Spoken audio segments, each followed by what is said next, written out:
সেটা 4 গুণ বেড়ে 4300 মেট্রিক টনে গিয়ে পৌঁছেছে আলহামদুলিল্লাহ। আলহামদুলিল্লাহ।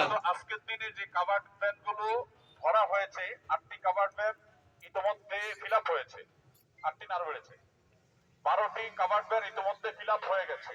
আমরা ইনশাআল্লাহ রাত 12টা 1টা পর্যন্ত কাজ করার পর আমরা আশা করছি এটা আরো 1 গুণ হবে, অর্থাৎ আরো 12-13টি হবে ইনশাআল্লাহ। ইনশাআল্লাহ। তাহলে সর্বসাকুল্যে আজকে আমাদের টার্গেট হলো বড় কাভার্ড ভ্যান গুলোর 25টি কাভার্ড ভ্যান ফিল আপ হয়ে দুর্গত অঞ্চলে চলে যাবে। এখানে কিন্তু আপনারা যে মালগুলো প্যাকেট করেন, এই প্যাকেট গুলো হওয়ার সাথে সাথে কিন্তু কাভার্ড ভ্যানে ফিল আপ হয়ে এটা কিন্তু দুর্গত এলাকায় চলে যায়, অর্থাৎ এটা কোনো গোডাউনে ঢোকে না বা ঢাকা বা কোথাও স্টে করে না, সাথে সাথে আমরা মালগুলো স্পটে পাঠাই দিই। এবং স্পটে লক্ষ্মীপুর, ফেনী, কুমিল্লা, নোয়াখালী, শুধু এই এলাকাগুলোই নয়, খুলনার পাইকগাছাতেও আমাদের ত্রাণবাহী গাড়ি চলে গেছে। সিলেটে সেনাবাহিনীর মাধ্যমে আমরা পাঠিয়েছি, চট্টগ্রামের সেনাবাহিনীর মাধ্যমে আমি নিজে গিয়ে তাদেরকে বোঝাই দিয়ে আসছি মাল। এবং আলহামদুলিল্লাহ দুর্গত প্রতিটি জায়গায়, চাঁদপুর সহ অন্যান্য যে জায়গাগুলো খুব বেশি আলোচনা আসছে না, সেই জায়গাগুলোতে আমাদের ত্রাণ পৌঁছে যাচ্ছে। এবং আমাদের টিমের সদস্যরা, আমার পেজ একটা পোস্ট গেছে আজকে, আপনারা দেখে থাকবেন হয়তো, সেখানে আমরা ছোট ছোট যে পিকআপ আছে, এই বড় কাভার্ড ভ্যান সব রোডে চলে না, এই জন্য ছোট ছোট কাভার্ড পিকআপ রেডি আছে আমাদের। এখান থেকে সেখানে আবার লোড হয়ে চলে যায় যতদূর যেতে পারে, এরপর যেখানে সেটা থেমে যায় সেখান থেকে আবার আমাদের সিরিজ থাকে, 8-10টা নৌকা রেডি থাকে, সেগুলো ফিল আপ হয়ে আবার দলে দলে ছোট ছোট টিম হয়ে একেবারে দুর্গম এলাকাগুলোতে তারা ঢুকে পড়ে এবং এগুলোকে বিতরণ করে, অর্থাৎ লেয়ারে লেয়ারে কাজ চলছে। এবং এইভাবে কাজ চলছে, এটা আল্লাহ তাআলার অনুগ্রহ ছাড়া কোনো দিনই সম্ভবপর নয়। 4500 মেট্রিক টন ত্রাণ সামগ্রী 8 দিনের মধ্যে কেনা, প্রস্তুত করা, পরিবহন করা, ডিস্ট্রিবিউশন করা, এটা একটা যুদ্ধ, মহাযুদ্ধ, যেটার অন্যতম অংশীদার এবং ভাগীদার আপনারা। আল্লাহ রাব্বুল আলামিন আপনাদের সবাইকে সেজন্য উত্তম বিনিময় দান করুন।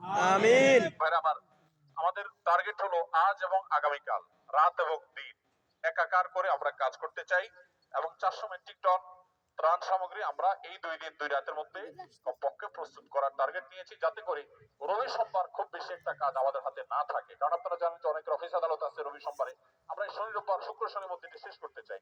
আমার আপনাদের কাছে একটু জানতে চাওয়া যে আপনারা যারা আজকে এসেছেন, আগামীকাল সকাল ভোর 7টার দিকে কারা আসতে পারবেন? যারা সকাল থেকে একটু একটু এক মিনিট, যারা সকাল থেকে কষ্ট করেছেন তারা এখন রেস্টে চলে যেতে পারেন। যারা জুমার পরে এসেছেন বা এনার্জি আছে রাত পর্যন্ত করার, আগামীকালকে আপনি আসতে পারবেন না সকালে, তাদেরকে বলবো যে আপনারা তারা রাত 12টা 1টা পর্যন্ত যতদূর পারেন আপনারা কাজ করেন। গতকাল আমাদের যে টিমটা কাজ করেছে, আপনারা অবাক হবেন, সকাল 7টায় মাদ্রাসার ছেলেরা, সকাল 7টায়, এখানে অনেক মাদ্রাসা আছে, বারিদারা মাদ্রাসা, এখানে যা সাইদিয়া কারিমিয়া মাদ্রাসা, তারপরে বাড্ডা মেফতাহুল মাদ্রাসা, বনশ্রী থেকে একটা মাদ্রাসা, পূর্বাচল থেকে একটা মাদ্রাসা এসেছে, দিল্লি রোড থেকে অনেক ছাত্র, কয়েকশো ছাত্র এসেছে, মাদ্রাসার ছাত্ররা সকালে এসেছে, তারা রাত 3টায় এখান থেকে গেছে। সকাল 7টায় এসেছে, রাত 3টায় এখান থেকে গেছে, অর্থাৎ রাত 3টায় 4টা কাভার্ড ভ্যান মাল লোড করেছে, তারপর তারা এখান থেকে গেছে। কি অক্লান্ত পরিশ্রম, কি ঘাম ঝরানো কাজ, সেটা একমাত্র আরশের মালিক ছাড়া কেউ বলতে পারবেন না। তা আপনাদেরকে এই কথাগুলো শোনানোর উদ্দেশ্য, আজকে যারা নতুন এসেছেন আপনাদের অনেক কিছু করার আছে। ওখানে মানুষের যে খাদ্যের জন্য হাহাকার, সেখানে মানুষের যে কষ্ট, ওটা যদি আপনি একদিন দেখেন, আমি 2 দিন গিয়েছি, স্পটে যদি আপনি একদিন দেখেন তাহলে আপনি নিজেকে ঠিক রাখতে পারবেন না। ধনী গরিব সব একাকার হয়ে গেছে। গুলশান থেকে এক ভদ্রলোক আমাকে এসএমএস পাঠিয়েছেন যে তার বাড়ি গুলশানে, তার ফ্যামিলি ওখানে আছে, একটু খাবার যেন পাঠাই আমরা, একটু খাবার পাঠানোর জন্য আকুতি করছে, কারণ কোথাও খাবার নাই, কোথাও দোকানপাট নাই, কোথাও কিছু কেনার ব্যবস্থা নেই। অতএব এরকম পরিস্থিতিতে আমাদের সবার অক্লান্ত পরিশ্রম করার কোনো বিকল্প না। আমি আপনাদেরকে বিনয়ের সাথে বলতে চাই, যারা আগামীকাল সকালে আসতে পারবেন এবং সকাল থেকে আজকে কাজ করছেন, তারা এখন রেস্টে চলে যান বাসায়, কারণ এখানে প্রয়োজনের চাইতে অতিরিক্ত মানুষ আছে মনে হয়, হ্যাঁ, প্রয়োজনের চাইতে অতিরিক্ত অনেক মানুষ আছে।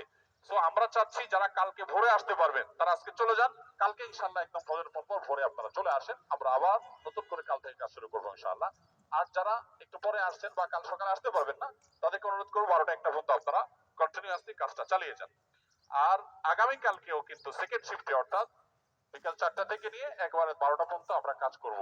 অতএব আগামীকালকেও আপনাদের কিছু মানুষকে আসতে হবে, আপনাদের বন্ধু বান্ধবদেরকে প্রত্যেকে একজনকে মিনিমাম একজনকে দাওয়াত দিবেন যে তোমার কখন সুবিধা, সকাল না বিকাল।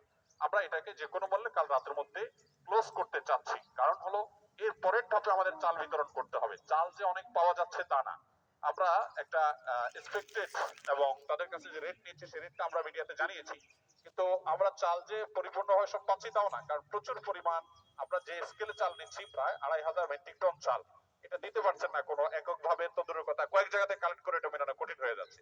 তো আমাদের কঠিন কাজগুলো আমাদের টিম কাজ করছে, সেগুলো করো, কিন্তু আপনারা প্যাকেজিং এর কাজটাতে আমাদেরকে যদি সহযোগিতা করেন তাহলে স্পটে তারা কষ্ট পাবে না, সবার কাছে মাল চলে যাবে। আমি আর দীর্ঘায়িত করবো না, আমি এখন শুধু জানতে চাচ্ছি যে এখন যারা কাজ করছেন বা এখানে আছেন এদের মধ্যে আগামীকাল সকাল 7টায়, আগামীকাল সকাল 7টা থেকে নিয়ে কারা কাজ করতে পারবেন তারা একটু হাত তোলেন। এখানে আনুমানিক আচ্ছা আমাদের কিন্তু আগামীকালকে সকালের শিফটে মিনিমাম 1000 মানুষ লাগবে। যারা হাত তুলেছেন সম্ভবত 150 বা 200 হাত হয়তো হবে, তাহলে বাকি লোকের জন্য কি করা যায় বলেন? এবার একজনে কমপক্ষে একজন করে লোক আনতে পারবেন, যারা লোক আনতে পারবেন নিজেরটা না, এরকম যারা আছেন তারা হাত তোলেন যে কালকে সকালে আমি একজন করে আনতে পারবো ইনশাআল্লাহ। আলহামদুলিল্লাহ, তাহলে এবার যে শতাধিক মানুষ হয়েছে।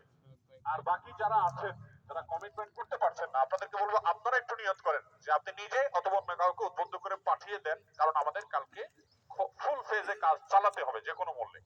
তো আমরা সেটা চাচ্ছি। এমনকি অনেক প্রতিষ্ঠান আছে যেমন তুরাগ গার্মেন্টস, তারা তাদের কিছু লোক পাঠাবে কালকে সকালে, হয়তো 40-50 জন পাঠাবে। ইয়ে থেকে নারায়ণগঞ্জের গ্যাসউদ্দিন স্কুলের কলেজের ছেলেরা আসছো? কই কেউ একজন দায়িত্বশীল কেউ আছেন? স্যাররা কেউ আসছেন? আচ্ছা, আপনারা কালকে আসতে পারবেন? আচ্ছা ইনশাআল্লাহ। তারপর আপনাকে শিওর জানাবেন আমাকে যে আপনারা কতজন আসতে পারছেন।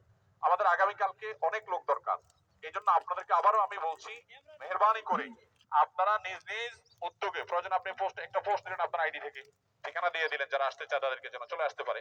আফতাবনগর আমাদের অফিসে চলে আসলে ফাউন্ডেশন, এখান থেকে আমরা বাসে আমরা নেওয়া করবো ইনশাআল্লাহ।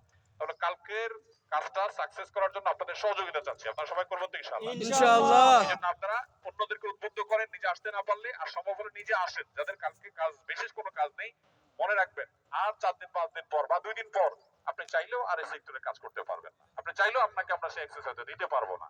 সো এটা একটা সুবর্ণ সুযোগ। আমি জুমার সময় বলেছি 24-এর বন্যায় আসুন্নাহ ফাউন্ডেশনের ভলান্টিয়ারি কাজ করেছেন আপনি, এটা আপনার একটা আইডেন্টিটি, এটা আপনার একটা পরিচয়। এখনো আমাকে আজকেও একজন বলেছে যে আমি 22-এর বন্যায় সিলেটে কাজ করেছি বা ত্রাণের কাজ করেছি সিলেটের বন্যায়। এই কথা বলা সাথে সাথে আমার কাছে মনে হচ্ছে লোকটা খুব আপন, আমার সাথে তার মধ্যে ভালো রিলেশন আছে। তো এটা একটা আইডেন্টিটি। সো আমরা এখানে এই সুযোগটাকে কাজে লাগাবো। কাল সকালে আমরা নিজেরা আসবো, অন্যদেরকে উদ্বুদ্ধ করব, সোশ্যাল মিডিয়াতে প্রয়োজনে পোস্ট দিয়ে অন্যদেরকে আহ্বান করবো ইনশাআল্লাহ। আর কালকে বিকালের শিফটেও কিন্তু আমাদের মানুষ লাগবে, অতএব সেটাও মাথায় রাখি যে কাল 2 শিফটে যেন মানুষ আসে। যে আমি আর দীর্ঘায়িত করবো না, জাযাকুমুল্লাহ খাইর। সাহেব কিছু বলেন। আপনার সাথে কয়জন আসছে? সাইফুল্লাহ ভাইয়ের সাথে যারা আসছেন তারা কি কালকে আসবেন না আসবেন না? সাইফুল্লাহ ভাইয়ের সাথে যারা আসছেন তারা একটা হাত তুলুন তো। ওই একজন হাত তুলছেন, একজনে এক বাসে, আপনি একা এক বাসে আসছেন? এ ভাই, কালো ভাই, কালো জামালা ভাই, আপনি একা এক বাসে আসছেন? বেচারা মানে হাহাকার করতেছে হাত তোলার জন্য, কেউ তুলতেছে। হ্যাঁ, ও ওনার সাথে আসেন, আপনি হাত তোলেন না কেন? বেচারা তো গিল্টি ফিল করতেছে। ও যাই হোক, বেচারা এক বাস বলে বিপদে পড়ছে, লোক পাচ্ছেন, আপনারা কথা বলেন না কেন? যাই হোক, দেখেন থাক ভাই, আমরা বিশ্বাস করছি আলহামদুলিল্লাহ, কোনো সমস্যা নাই। অনেকে হাত তোলে না, এটা ষড়যন্ত্র অংশ কিনা খতিয়ে দেখা দরকার, যে আপনাকে তারা তাচ্ছিল্য করার জন্য এই অপচেষ্টা লিপ্ত কিনা। তদন্ত কমিটি করা উচিত এখানে। ঠিক আছে ভাই, তাহলে আমি সবাইকে বলছি যে আগামীকালকে আসার জন্য আপনারা আপ্রাণ চেষ্টা করবেন ইনশাআল্লাহ। দেখেই যাব। সবাই যার যার চেষ্টা করবেন। জাযাকুমুল্লাহ খাইর। জি, আসসালামু আলাইকুম।